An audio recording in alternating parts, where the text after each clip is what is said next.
Se aventó 101 años, ¿no? Vivió largamente. Y fue el fundador de la Escuela Tosa de Pintura Japonesa. Yo no sabía que antes la gente durara tanto, pero bueno. Y aquí va la leyenda japonesa sobre el origen de un cuadro. Hacía tiempo que Tosa Mitsunobu deseaba retratar a Hiyaki Yako, la fantasmal procesión o desfile de los 100 espíritus. Cuando oyó hablar de un monje peregrino que se había encontrado con esta espectral comitiva mientras pernoctaba en las ruinas del viejo templo, llamado Sozenji, antiguamente situado en las afueras de Fushimi, cerca de Kioto.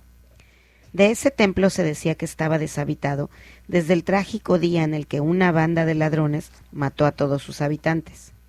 Aunque otros monjes intentaron sustituirlos, desistieron al poco tiempo, debido a los fantasmas que, según decían, lo habitaban.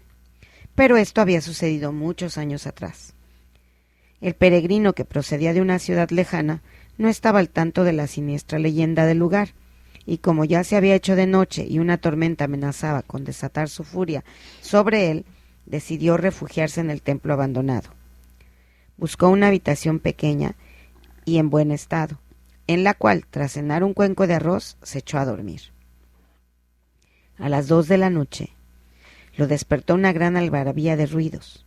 Al acercarse al edificio principal, descubrió que en su interior se habían reunido decenas de espectros y duendes de las formas más diversas, que reían, jugaban y danzaban.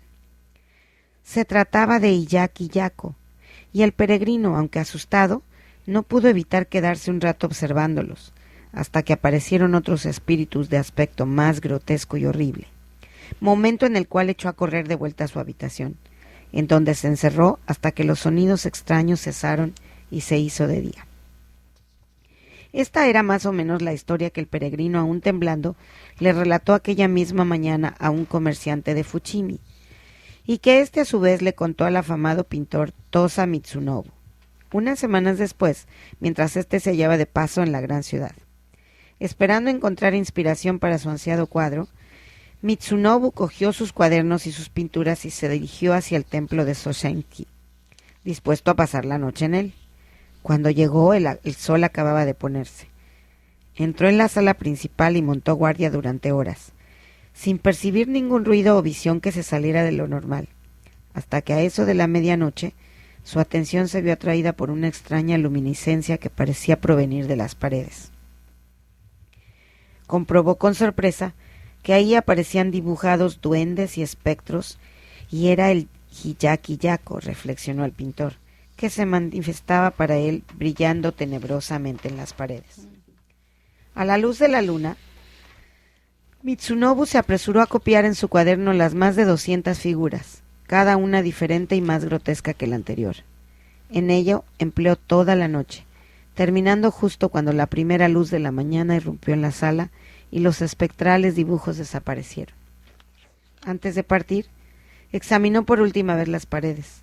Estaban recubiertas de grietas y musgos de diferentes colores que daban lugar a formas caprichosas, las cuales de pronto les resultaron muy familiares. Tosa Mitsunobu emitió una sonora carcajada al comprender que aquellos eran los fantasmas que había visto durante toda la noche. Apenas grietas y descochones en la pared, convertidos en terribles espectros gracias al azar y a su excitada imaginación, sugestionada por la historia del peregrino, quien probablemente fuese víctima de una ilusión similar a la que él acababa de sufrir. Pero después de todo, ¿qué importancia tenía eso? ¿Acaso no había logrado al fin pintar el Hiyaki Yako? Eso me suena a todas esas leyendas de los que se iban a encerrar con las momias de Guanajuato y se morían del susto por las cosas que pasaban. Menos el santo. Por ahí contaban de un señor que en los 1900 que usaban las capas, se fue a meter a las momias, a donde estaban las momias guardadas y dijo pues que ahí se iba a quedar toda la noche para ver qué pasaba. Y resulta que la capa se le atoró en un clavo, entonces en un momento dado cuando el señor se paró, pues sintió que le jalaron la capa y le dio un infarto y se murió. Y lo único que había pasado es que su capa pues se había atorado en el clavo y toda esa locura que estaba creando en su cabeza lo mató. Así es que lo mismo le fue ayer. Pasó. Podemos llegar a crear cosas por el temor y el estrés. Sí, no cabe duda. Llegó ahí nada más a morirse. Así es. Nadie dura más del momento que le toca. Todos llegamos a tiempo a la muerte. Sí, así es. Bueno, pues una cancioncita más de esta mujer, Cecilia Toussaint, y vamos a ver, se llama Aunque tengas razón. La escuchamos y que la disfruten.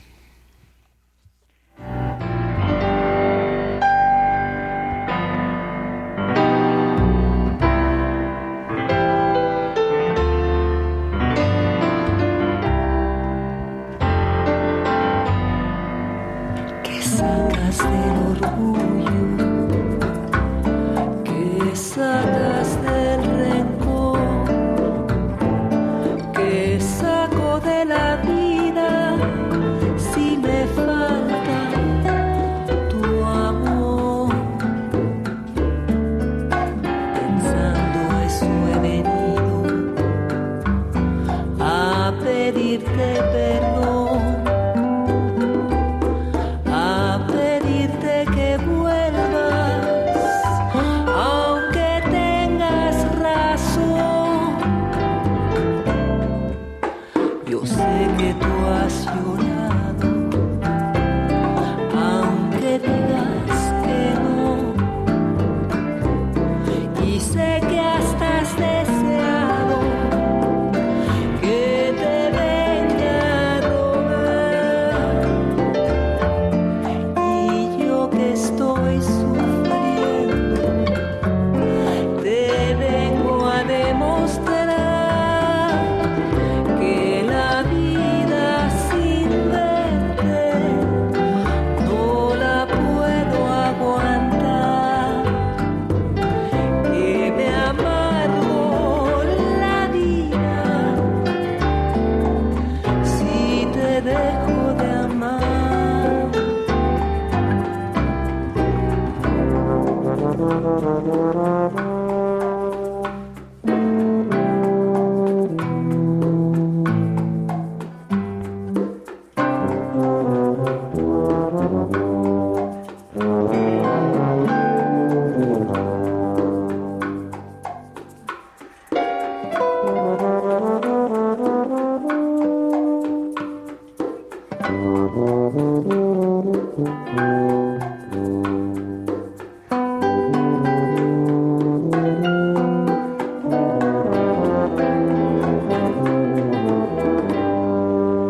Yo sé que tú has llorado, aunque digas que no,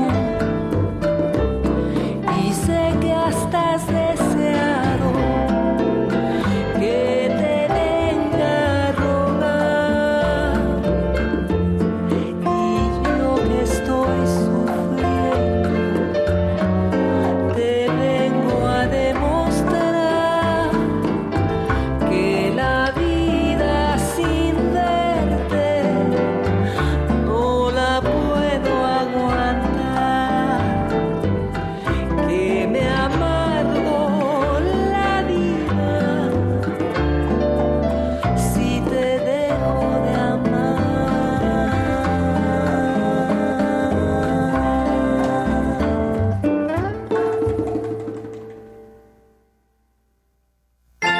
Feliz Navidad y un próspero 2016 te deseamos en Círculo Cultural. Bueno, pues ya volvimos aquí a leer estos cuentos que son eso, puros cuentos.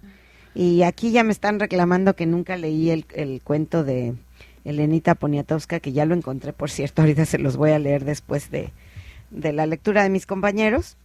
Y les quiero recordar que este sábado 19 de diciembre, Círculo Cultural tiene su posada tradicional para los niños que asisten aquí en Casa Círculo y para todos los que quieran venir.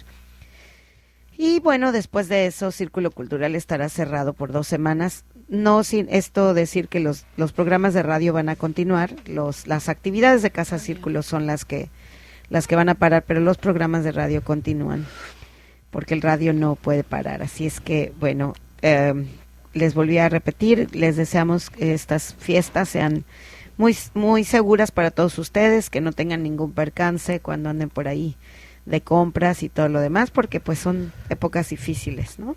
Así es. Así es. Y bueno, Bueno, Estelita. pues nos vamos a la Caperucita Roja. Ah, caray. La sabemos todos, a ver si es cierto. A ver si es cierto que se la saben en esta versión, ¿no? Ajá. Érase una vez una persona de corta edad llamada Caperucita Roja que vivía con su madre en la linde de un bosque. Un día su madre le pidió que llevara una cesta con fruta fresca y agua mineral a la casa de su abuela, pero no porque lo considerara una labor propia de mujeres. Atención, sino porque ello representaba un acto generoso que contribuía a afianzar la sensación de comunidad. Además, su abuela no estaba enferma, antes bien gozaba de completa salud física y mental. Era perfectamente capaz de cuidar de sí misma como persona adulta y madura que era. Así que Caperucita Roja cogió su cesta y emprendió el camino a través del bosque. Muchas personas creían que el bosque era un lugar siniestro y peligroso, por lo que jamás se aventuraban en él.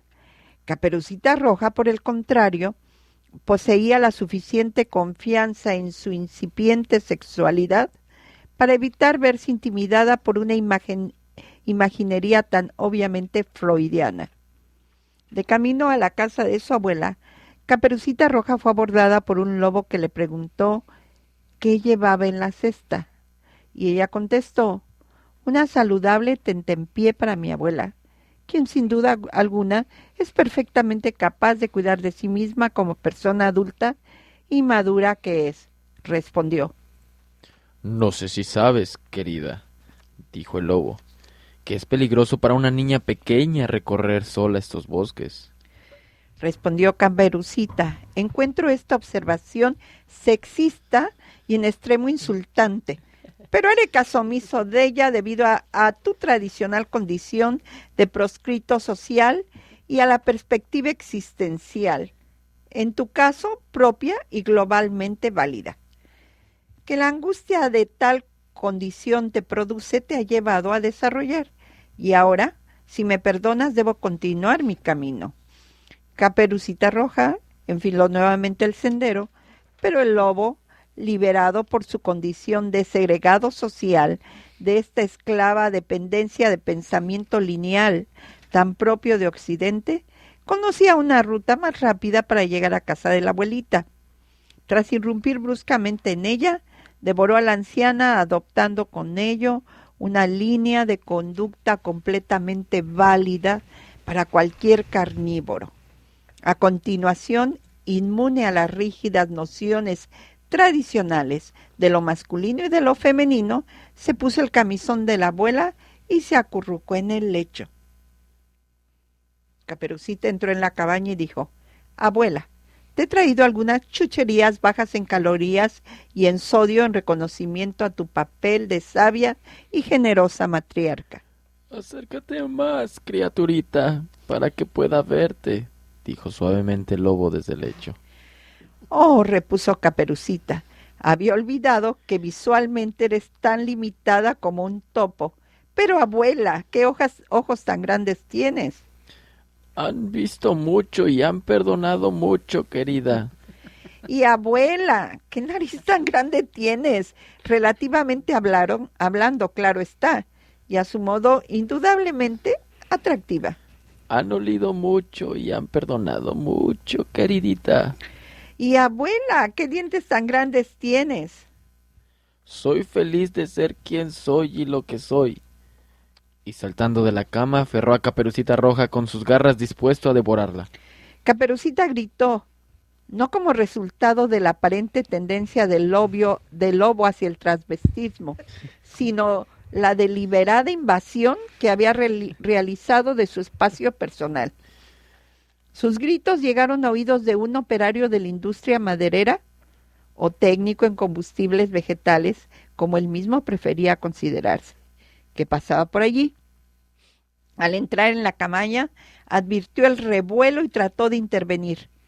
pero apenas había alzado su hacha cuando tanto el lobo como Caperucita se detuvieron simultáneamente.